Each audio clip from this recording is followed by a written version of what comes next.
দেখেছিলাম কিন্তু কিন্তু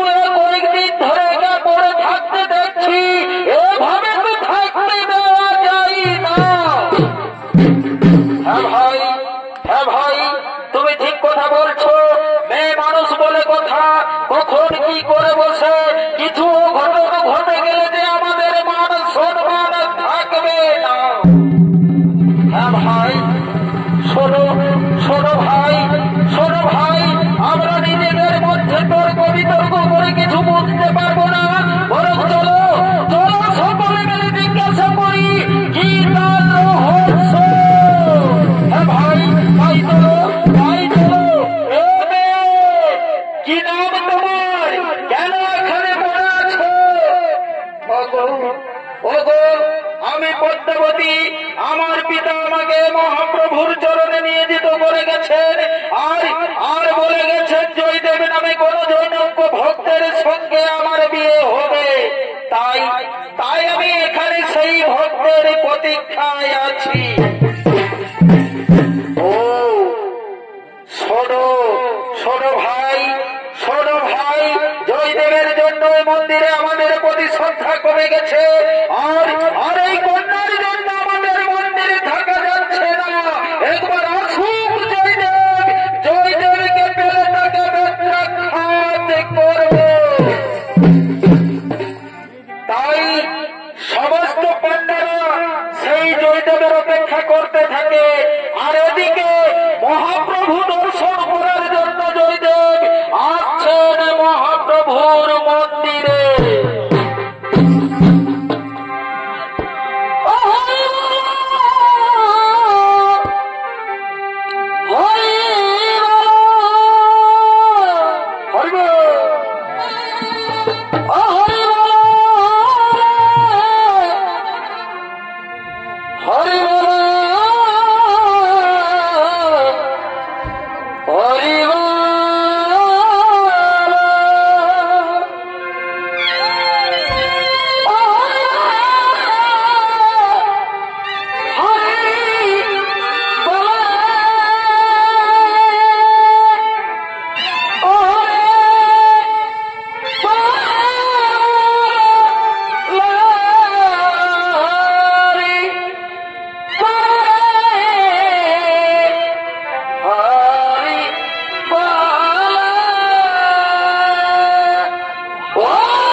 আমার নাম জয়দেব।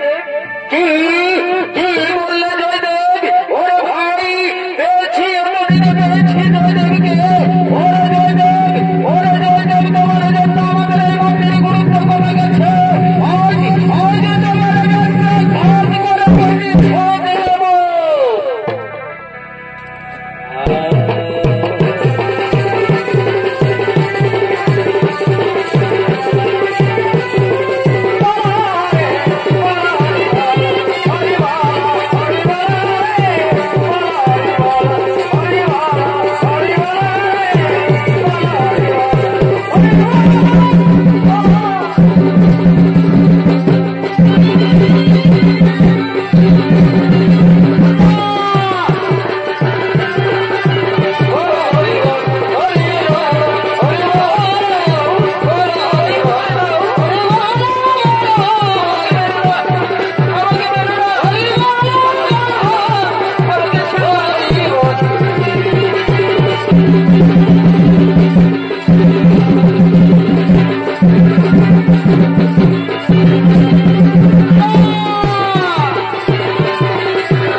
আমি কারো স্বামী নই। আমি সারা জীবন সন্ন্যাস থাকার সংকল্প নিয়েছি। আর তুমি বলো কিনা আমি তোমার স্বামী? না, এ হতে পারে না, এ হতে পারে না।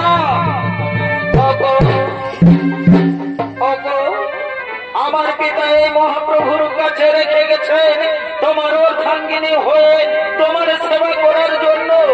বলেছেন পদ্মাবতী, আজ থেকে এই মহাপ্রভুর পরম ভক্ত জয়দেবেই তোমার সব।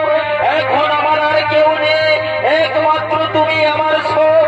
তাই আমাকে গ্রহণ করুন স্বামী, আমাকে গ্রহণ করো।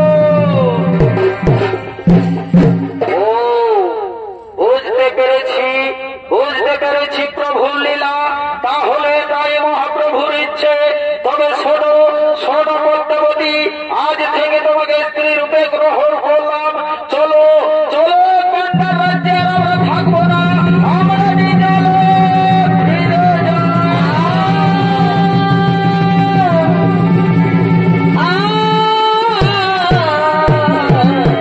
ওরে ভাই, ওরে ভাই, কোথায়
তাই রত্ন সভা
আলোচিত আলোকিত মহান মঞ্চে উপস্থিত হয়েছেন।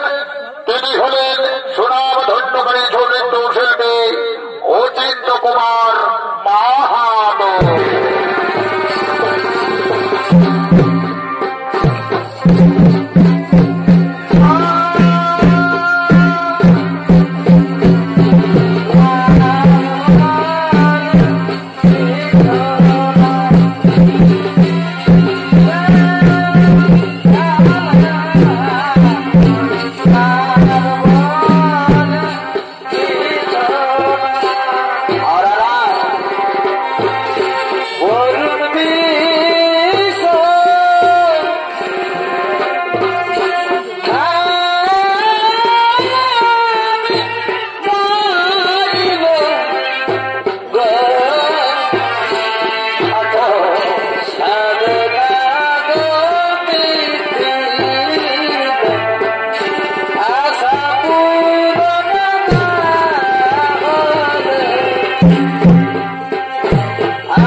তবে যাও জয়দেব, তাড়াতাড়ি পূর্ণ করে নিয়ে এসো, এ তোমার অমূল্য সম্পদ। যাও তাড়াতাড়ি একে পূর্ণ করে নিয়ে এসো। ঠিক আছে, ঠিক আছে মহারাজ, এখন আমি আসি, এখন আমি আসি, এখন আমি আসি। চলো চলো ভাই, চলো ঘরে গিয়ে জয়দেবের কৌশল দেখি।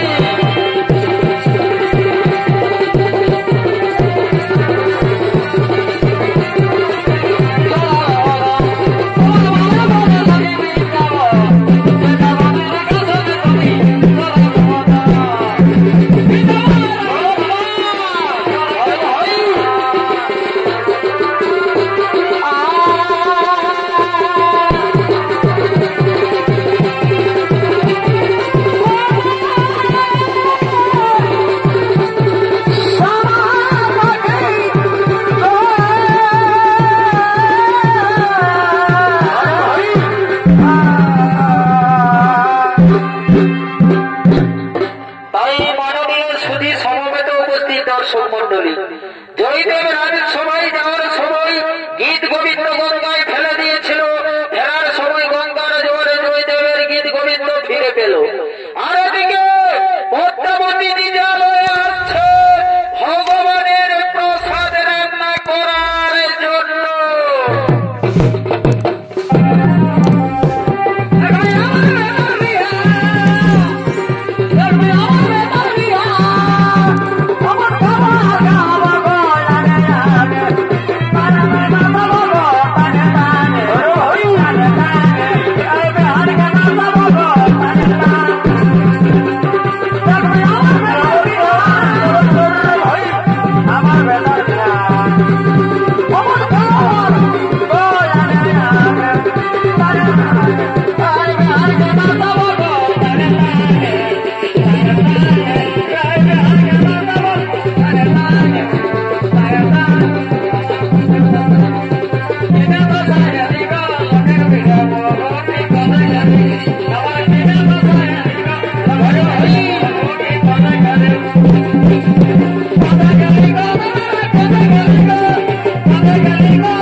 এতক্ষণে পদ্মাবতী এক মনে ভগবানের প্রসাদ রান্না করছেন, আর এই অবস্থায় জয়দেব ফিরে আসছেন রাজসভার থেকে।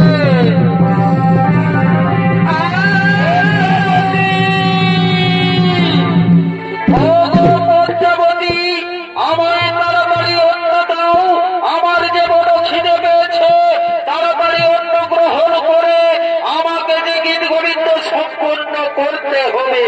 কিন্তু বলো বলো পদ্মাবতী, কিভাবে আমি গীত গোবিন্দ সম্পূর্ণ করি? আমি যে শ্রী রাধার চরণে শ্রী হরিকে অর্পণ দিতে পারি না।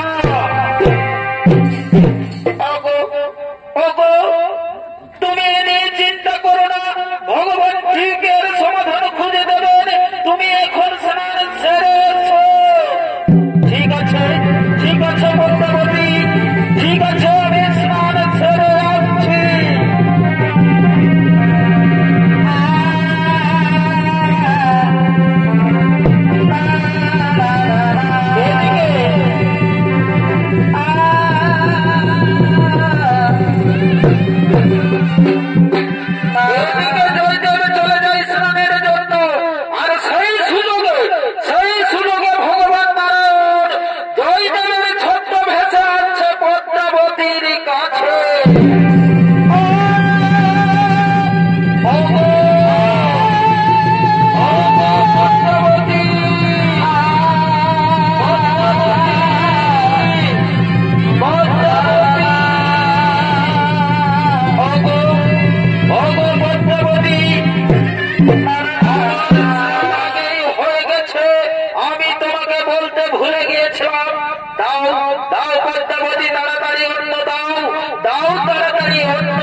এই নাও, এই নাও।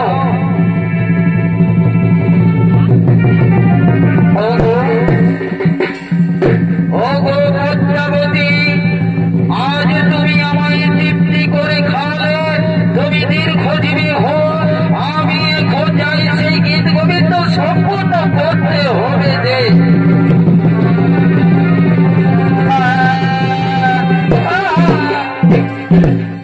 তাই নারায়ণ সেই গীত গোবিন্দ নিজ হাতে সম্পূর্ণ করে, আর নারায়ণের খাওয়া হয়ে গেলে সেই থালায় অবশিষ্ট অন্য খেতে বসে পদ্মাবতী।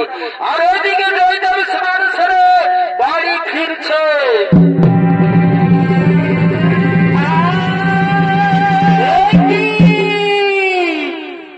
কি পদ্মাবতী, এ কি কাণ্ড তোমার? তুমি না বলো স্বামী সেবা না করে আমি অন্ন গ্রহণ করি না, তবে আমি কি দেখছি এ তোমার স্বামী সেবা।